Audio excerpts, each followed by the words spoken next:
कहानी present. Squid game.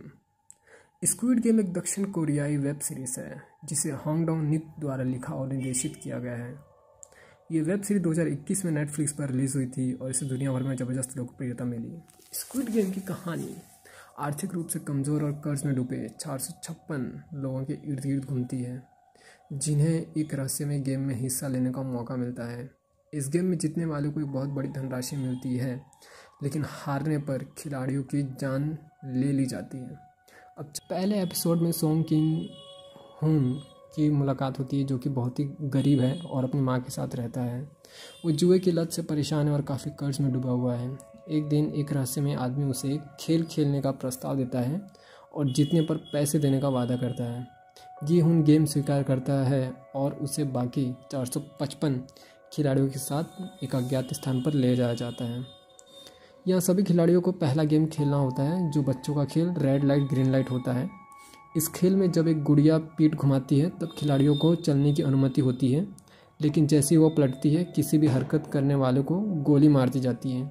इस खेल में बहुत से खिलाड़ी मर जाते हैं और बाकियों को एहसास होता है कि ये खेल उनकी जान भी ले सकता है। दूसरे एपिसोड में दिखाया गया है खिलाड़ी डर के मारे खेल को छोड़ने की मांग करते हैं। एक वोटिंग होती है जिसमें खिलाड़ियों को एक विकल्प दिया जाता है कि वो खेल जारी रखना चाहते हैं या छोड़ना चाहते हैं। वोटिंग के बाद बहुमत द्वारा खेल बंद कर दिया जाता है और सभी को बाहर छोड़ दिया जाता है। लेकिन असल ज़िंदगी की समस्याएं जैसे गरीबी और कर्ज देखकर बहुत से खिलाड़ी फिर से खेल में लौटने का फैसला करते हैं। तीसरे एपिसोड में दिखाया गया है कि जो सब खिलाड़ी एक साथ में फिर से आ जाते हैं गेम खेलने। इस गेम में उन्हें शहद की रोटी नामक एक गेम खेलना होता है, जहां प्रत्येक खिलाड़ी को अलग अलग आकृतियों के साथ पतली शक्कर की टिक्की दी जाती है और उन्हें बिना टूटे इस आकृति को निकालना होता है। जी हुन को सबसे कठिन आकृति छतरी मिलती है, लेकिन वह बड़ी चतुराई से टिक्की को अपनी जीभ से चाटते हुए और अंत में सफल हो जाता है। कई खिलाड़ी इस खेल में मारे जाते हैं। अगले एपिसोड में दिखाया गया है कि खिलाड़ी एक दूसरे के प्रति आक्रामक होते हैं। गेम आयोजक रात में खिलाड़ियों को वापस में मार काट करने देते हैं ताकि कमज़ोर खिलाड़ी ख़त्म हो जाएं। इसके बाद तीसरे गेम में खिलाड़ियों को टीमें बनानी होती हैं और उन्हें रस्सा कशी, जिसे टग ऑफ वार खेल कहते हैं, वो खेलनी होती है। यहाँ जी हुन की टीम में अधिकतर कमज़ोर लोग होते हैं, लेकिन वो चालाकी और रणनीति का इस्तेमाल करके वो जीत जाते हैं। पांचवें एपिसोड में दिखाया जाता है खिलाड़ी पिछले गेम के सदमे से जूझ रहे होते हैं। उन्हें अगले गेम के बारे में ज़्यादा जानकारी नहीं दी जाती है, लेकिन ये गेम समूह में खेलने के बजाय व्यक्तिगत खेल के रूप में पेश होता है। अब खिलाड़ियों के बीच व्यक्तिगत हित सामने आने लगते हैं।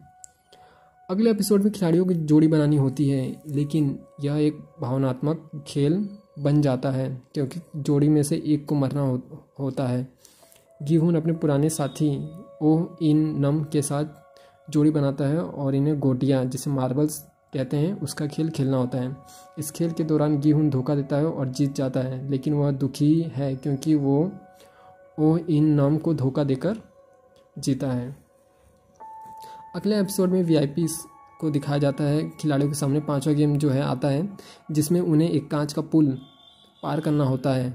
इस गेम में कांच के कुछ टुकड़े मजबूत होते हैं जबकि कुछ टूट जाते हैं। खिलाड़ियों को अनुमान लगाकर चलना होता है और जो गलत अनुमान लगाते हैं वे गिरकर मर जाते हैं। इस गेम के दौरान वीआईपी मेहमान भी होते हैं जो इस क्रूर गेम का मजा लेते हैं और खिलाड़ियों पर शर्त लगाते हैं।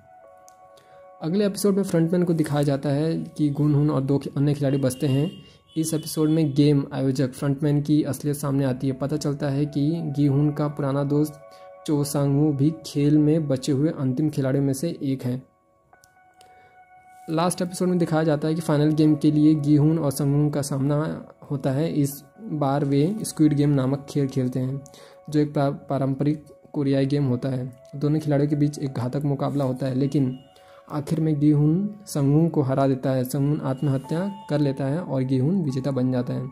जीत के बाद गिहुन को 45.6 बिलियन वॉन की धनराशि मिलती है, लेकिन वो इस खेल में खोए हुए लोगों और अपनी नैतिकता के बारे में सोचकर उदास रहता है। अंत में गिहुन को खेल के आयोजकों की असलियत का पता चलता है और वो फैसला करता है कि इस खेल को हमेशा के लिए ख़त्म कर देगा, और इसी के साथ ये स्टोरी जो है एंड हो जाती है।